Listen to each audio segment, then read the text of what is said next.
ಶಿವಲಿಂಗದ ಮೇಲೆ ಮಲಮೂತ್ರ ವಿಸರ್ಜನೆ ಮಾಡುವವರಿಗೆ ಅಮಾಯಕ ಅಂತ ಹೇಳಿ ಪಟ್ಟ ಕೊಡ್ತಾ ಇದ್ದಾರೆ ಕಾಂಗ್ರೆಸ್ ಸರ್ಕಾರ ಅಂತ ಹೇಳಿ ಶೋಭಾ ಕರಂದ್ಲಾಜೆ ಅವರು ಆಕ್ರೋಶವನ್ನ ಹೊರಹಾಕ್ತಾರೆ.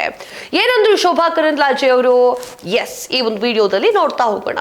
ಹಾಯ್, ಹಲೋ, ನಮಸ್ಕಾರ. ನೀವು ನೋಡ್ತಾ ಇದ್ದೀರಾ ಸ್ಪೀಡ್ ನ್ಯೂಸ್. ನಾನು ಕಾವ್ಯ ಹೆಗಡೆ. ಆಳಂದದ ಮಾಡ್ಲೆ ದರ್ಗಾ ಗಲಾಟೆಗೆ ಸಂಬಂಧಪಟ್ಟಂತೆ ಪೊಲೀಸ್ ಪ್ರಕರಣದ ಹಿಂದಕ್ಕೆ ತೆಗೆದುಕೊಂಡಿರುವಂತಹ ರಾಜ್ಯ ಸರ್ಕಾರದ ನಡೆಯನ್ನ ಕೇಂದ್ರ ಸಚಿವೆ ಶೋಭಾ ಕರಂದ್ಲಾಜೆ ಅವರು ಖಂಡಿಸಿದ್ದಾರೆ. ಶಿವಲಿಂಗದ ಮೇಲೆ ಮಲಮೂತ್ರ ವಿಸರ್ಜನೆ ಮಾಡಿ ಪೊಲೀಸರ ಮೇಲೆ ಹಲ್ಲೆ ಮಾಡಿದಂತಹ ಮತಾಂಧರಿಗೆ ಅಮಾಯಕ ಅಂತ ಹೇಳಿ ಪಟ್ಟ ಕಟ್ಟಿದೆ ಕಾಂಗ್ರೆಸ್ ಸರ್ಕಾರ ಅಂತ ಹೇಳಿ ವಾಗ್ದಾಳಿಯನ್ನ ನಡೆಸ್ತಾರೆ. ಗುರುವಾರ ನಡೆದಂತಹ ಸಚಿವ ಸಂಪುಟ ಸಭೆಯಲ್ಲಿ 52 ಪೊಲೀಸ್ ಪ್ರಕರಣವನ್ನ ಸರ್ಕಾರ ಹಿಂದಕ್ಕೆ ಪಡೆದುಕೊಂಡಿದೆ. ಈ ಪೈಕಿ ಲಾಡ್ಲೆ ಮಶಾಕ್ ದರ್ಗಾ ಮಸೀದಿ ಕೂಡ ಒಂದು, ಆ ಗಲಾಟೆಯೂ ಕೂಡ, ಆ ಒಂದು ಪ್ರಕರಣವೂ ಕೂಡ ಒಂದು. ಈ ಪ್ರಕರಣಕ್ಕೆ ಸಂಬಂಧಪಟ್ಟಂತೆ ಅವರು ಶುಕ್ರವಾರ ಟ್ವೀಟ್ ಮಾಡ್ತಾರೆ ಸಚಿವೆ. ಶಿವಲಿಂಗದ ಮೇಲೆ ಮಲಮೂತ್ರ ವಿಸರ್ಜಿಸಿ ಪೊಲೀಸರ ಮೇಲೆ ಹಲ್ಲೆಯನ್ನ ಮಾಡಿದ ಮತಾಂಧರಿಗೆ ಅಮಾಯಕ ಅನ್ನುವಂತಹ ಪಟ್ಟವನ್ನ ಕಟ್ಟಿದ ಕಾಂಗ್ರೆಸ್ ಸರ್ಕಾರ ಮುಸ್ಲಿಮರ ಓಲೈಕೆಯನ್ನೇ ತಮ್ಮ ಪಕ್ಷದ ಧ್ಯೇಯೋದ್ದೇಶ ಗುರಿಯನ್ನಾಗಿಸಿದೆ ಕಾಂಗ್ರೆಸ್ ಸರ್ಕಾರ ಅಂತ ಹೇಳಿ ಕಿಡಿಕಾರ್ತಾರೆ. ಹಿಂದೂಗಳನ್ನ ಅಪಮಾನಿಸಿದಂತಹ ಮತಾಂಧರಿಗೆ ಅಮಾಯಕರ ಪಟ್ಟವನ್ನ ಕಟ್ಟಲಾಗ್ತಾ ಇದೆ. ಈ ಒಂದು ಪರಿಣಾಮವಾಗಿ ಓಲೈಕೆ ರಾಜಕಾರಣ ಮತಿಭ್ರಮಣೆಯಲ್ಲಿರುವಂತಹ ಕಾಂಗ್ರೆಸ್ ಸರ್ಕಾರ ಹಿಂದೂಗಳ ಪರಮ ದೈವ ಶಿವನನ್ನ ಅಪಮಾನಿಸಿದಂತಹ ಮತಾಂಧರ ಮುಸ್ಲಿಮರಿಗೆ ಅಮಾಯಕ ಅಂತ ಹೇಳಿ ಹಣೆಪಟ್ಟಿ ಕಟ್ಟಿದೆ. 2022ರಲ್ಲಿ ಮತಾಂಧ ಮುಸ್ಲಿಮರ ಆಳಂದದ ಲಾಡ್ಲೆ ಮಶಾಕ್ ಮಸೀದಿಯಲ್ಲಿರುವಂತಹ ಶಿವನ ಮೇಲೆ ಮಲ ಮತ್ತು ಮೂತ್ರ ವಿಸರ್ಜನೆ ಮಾಡಿ ದೇವರಿಗೆ ಅಪಮಾನ ಎಸಗಲಾಗಿದ್ರು.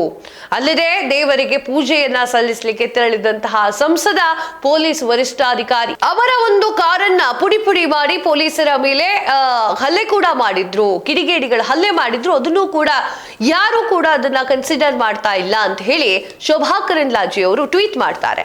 ನಾಡು ನುಡಿ ಹೋರಾಟಗಾರರ ಹೆಸರಿನಲ್ಲಿ ಮತಾಂಧದ ಕೇಸ್ ವಾಪಸ್ ಪಡೆದುಕೊಳ್ಳಲಾಗಿದೆ. ನಾಡು ನುಡಿಗಾಗಿ ಹೋರಾಟ ಮಾಡಿದವರ ಮೇಲಿನ ಪ್ರಕರಣವನ್ನ ಹಿಂಪಡೆಯುವಂತಹ ಹೆಸರಿನಲ್ಲಿ ಇಂತಹ ಗಂಭೀರ ಕೃತ್ಯವನ್ನ ಎಸಗಿರುವಂತಹ ಮತಾಂಧರ ಮೇಲೆ ಒಟ್ಟು 13 ಪ್ರಕರಣಗಳನ್ನ ಹಿಂಪಡಿಲಿಕ್ಕೆ ಹೊರಟಿದೆ. ನಾಚಿಕೆ ಆಗಬೇಕು. ಲಾಡ್ಲೆ ಮಶಾಕ್ ದರ್ಗಾದ ಪ್ರಕರಣ ಯಾವುದೇ ಕಾರಣಕ್ಕೂ ಕೂಡ ಹಿಂಪಡಿಲಿಕ್ಕೆ ಬಿಡೋದಿಲ್ಲ. ಆ ಕ್ರಿಮಿನಲ್ಗಳಿಗೆ ತಕ್ಕ ಶಿಕ್ಷೆ ಆಗಬೇಕು. ಮತಾಂಧ ಮುಸ್ಲಿಮರ ಮುಂದೆ ಶಿವನ ಅಪಮಾನ ಆಗಿದೆ. ಆ ಒಂದು ಘೋರ ದುರಂತ ಕೃತ್ಯವನ್ನ ಎಸಗಿರುವವರನ್ನ ಬಿಡಬಾರದು. ಹಿಂದೂಗಳ ಮೇಲಿನ ಕಾಂಗ್ರೆಸ್ನ ಅಸಹನೆಯನ್ನ ತೋರ್ಪಡೆಯುತ್ತದೆ. ಸಮಸ್ತ ಹಿಂದೂಗಳ ಶಿವನ ಮೇಲೆ ಎಸಗಿರುವಂತಹ ಅಪಮಾನಕ್ಕೆ, ಅಪಚಾರಕ್ಕಾಗಿ ಕಾಂಗ್ರೆಸ್ ಪಕ್ಷಕ್ಕೆ ತಕ್ಕ ಪಾಠ ಕಲಿಸ್ತಾರೆ ಅಂತ ಹೇಳಿ ಶೋಭಾ ಕರಂದ್ಲಾಜೆ ಅವರು ಕಿಡಿಕಾರ್ತಾರೆ. 2022ರಲ್ಲಿ ನಡೆದಿರುವಂತಹ ಘಟನೆ. ಸೊ ಆ ಘಟನೆಗೆ ಸಂಬಂಧಪಟ್ಟಂತೆ ಅವರನ್ನ ಬಿಡುಗಡೆ ಮಾಡಲಿಕ್ಕೆ ಕಾಂಗ್ರೆಸ್ ಸರ್ಕಾರ ಹೊರಟಿದೆ. ಮತ್ತೆ ಅವರನ್ನ ಪಾಪದವರು, ಅಮಾಯಕರು ಅನ್ನುವಂತಹ ಒಂದು ರೀತಿಯಲ್ಲಿ ಬಿಂಬಿಸಲಾಗ್ತಾ ಇದೆ.